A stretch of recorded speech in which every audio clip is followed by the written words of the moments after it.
and I'm not going to read all the planks verbatim because I want people who are serious investigators and check it out. The right to community-based self-defense.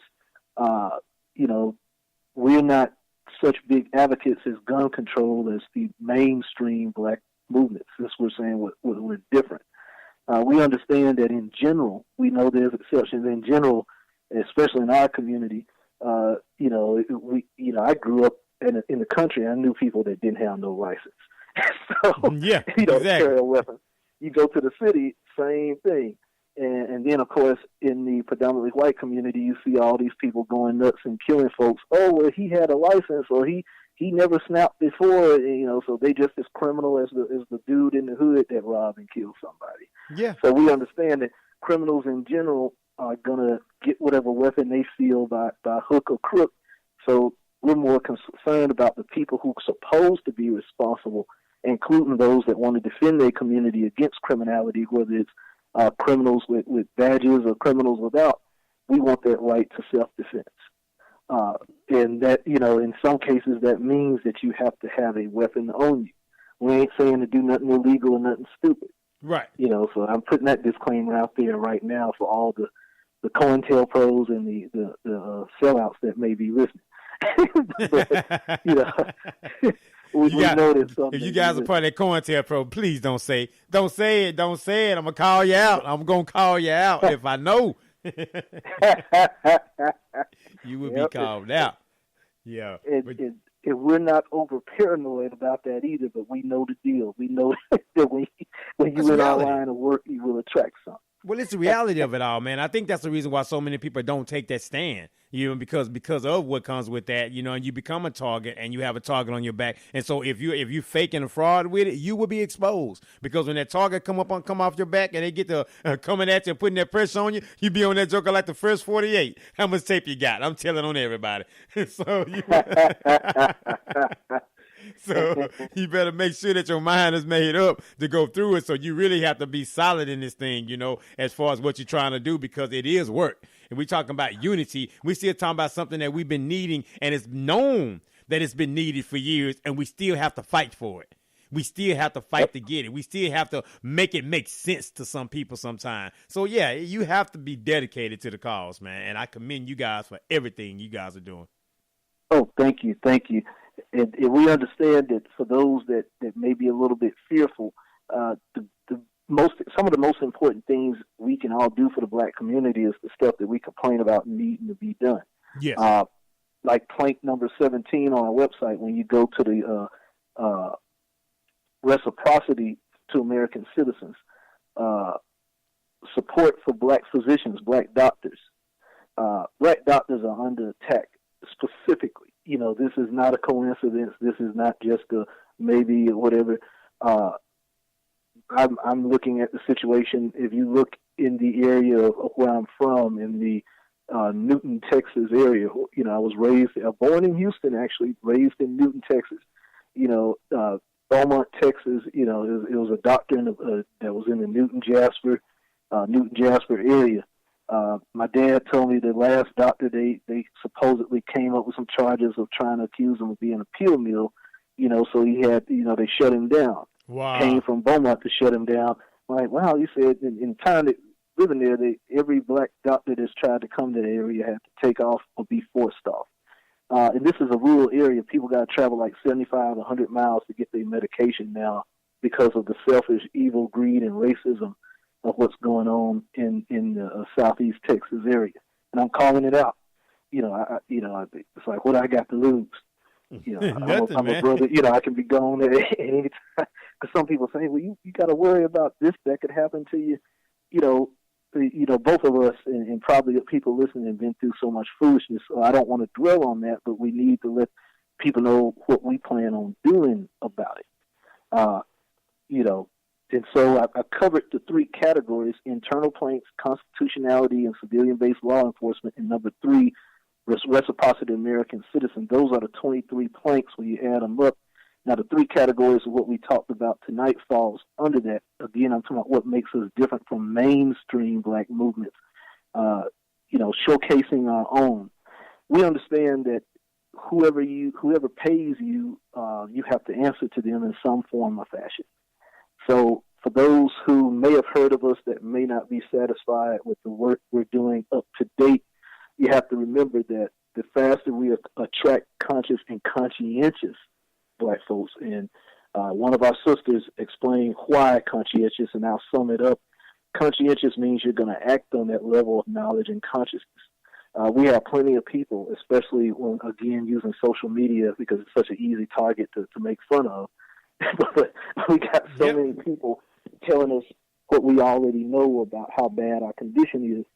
We got so many people that's telling you if you're halfway conscious, in some cases what they think it means to be conscious, that so many people that don't look at this from a holistic perspective, they take their pet peeve and say, if all Black people would do this, then we will be free. When you look at how systematic that is, how systematic anti-Black supremacy, and I use anti-Black supremacy just as much as I use white supremacy, because if you look at our history in relationship to other non-African people, other than just Western Europeans, it doesn't necessarily paint a rosy picture either. So when we look at that, if we're talking about behaving like a nation so we can uplift our people, in a nation you deal with medical stuff, like we talked about Black doctors. You deal about protection of your communities, like we talked about self-defense. You deal with your own economics. Like I mentioned, Brother Klingman is Mr. Blackonomics. Instead of marching and protesting and buying Skittles and Long Island iced tea to enrich them, you can buy Sweet Unity coffee off of our website. We have a partnership with those that remember baseball player Jackie Robinson, his son David Robinson. Sweet Unity Forums, he is the CEO of a farming cooperative in Tanzania. So anytime someone purchases that, they're helping out Black folks. Plus, the million is in partnership with him. And when you go to our website, it's under products.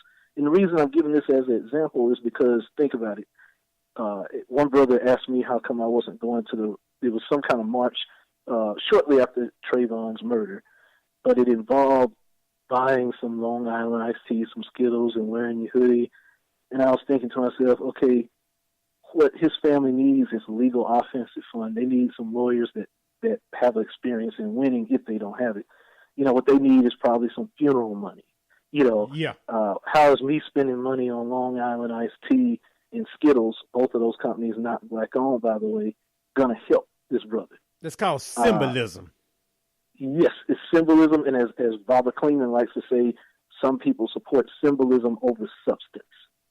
A lot of people support symbolism over substance. Okay, I don't want to step on the toes and nothing like that. Honestly, I think the Obama election was symbolism because Black people thought that everything was going to change in their life. But honestly, I just think they put a Black face on a white supremacy. That's just my point. And again, this is not to knock its efforts and everything else because some people may totally disagree with me on that particular point. But that's a different subject for a different time. But I think, though, man, we kind of took a collective foot off the gas pedal because excuse me, they gave us the Obama illusion, if you will, and then, oh, wow, man, we made it. We're here. We finally got it. So we celebrate always being the first Black to do this, or the only Black to do this, or the only Black to do that. That's symbolism. Because what was the actual substance? Did we really win? Did your overall bottom line change?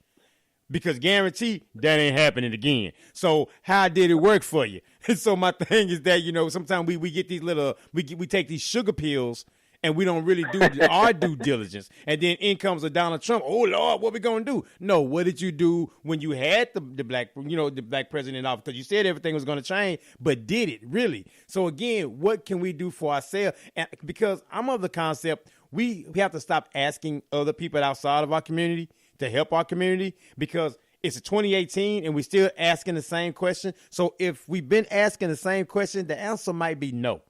Because if we're still asking, then they haven't answered us in a positive way. So it's up to us. Again, that's why I commend you all what you're doing. It is up to us to be that change, to actually do something instead of asking. There's no need to ask. There's no permission needed. You don't have to ask for justice. Just go do it. Because those that are opposed to justice, do they ask for your permission? Do they ask for your permission to do what they're going to do? No, you're right. They just do it. Yeah. And so you have to figure out if what you're doing is effective. And that's why I stress that, and I stress again, to the extent for those that may know a little something about the movement, I know most people I run into contact with do not. But for those who do, that say, well, some people may look at it and say, I don't think it's going to work. We go back to the 2%.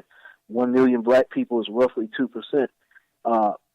The quicker we get action-oriented black folks that are on the same mind and same judgment to be coordinated and voluntarily submit to competent leadership. A lot of things that the so-called YouTube and social media black folks like to do is like to say we don't need leaders, no more black leaders, blah, blah, blah. All this stuff that don't really make sense. No one is saying to look for a black messiah or to put a black person up on a God-like pedestal or to make a God out of a human being, whether it's a sister or a brother. What we're saying is you need to be a leader if you have the capacity and will to do so. And the moral, I can't stress the spiritual and moral morality more so than not. I don't even have time.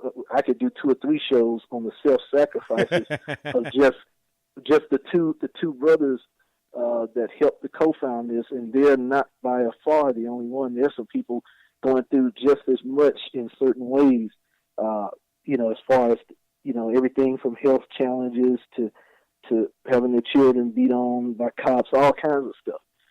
That self-sacrifice. So, unfortunately, when you look at how we're different, and like I said, I use what you see on YouTube and social media because it's just easier to understand. If I had been a brother that was an integrationist, assimilationist brother, and I had seen all the stuff on YouTube, social media, I would stay and run back to such. Sad, but I would probably, if I wasn't exposed to the right type of consciousness, especially when I was a late teens when I was exposed to the real black consciousness.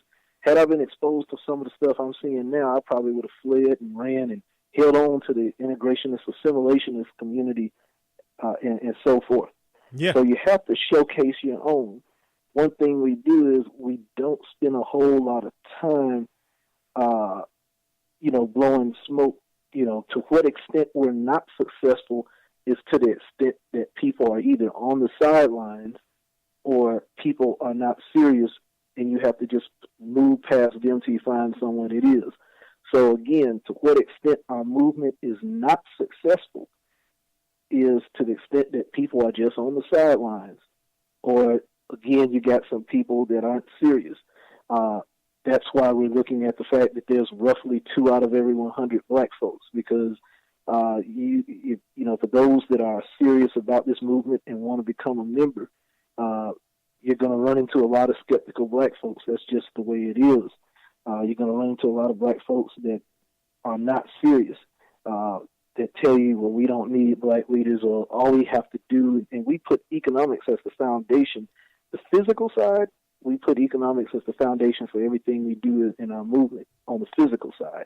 Yes, sir. You have to have high morality. For some reason, the social media community of black folks that you see, again, different from mainstream, they don't like to talk about, and it's not about whether you're Christian or Muslim or whatever, but you got to have a high moral character enough to deal with the problems, like, ego problems is tearing some of our sisters and brothers down, selfishness, greed, people taking stuff, so you have to have the high enough, just like some people say, fortitude. You got to have high enough moral and spiritual fortitude to where your behavior means that anything someone negative says about you will be taken not only with a grain of salt, but maybe a whole 5-pound bag.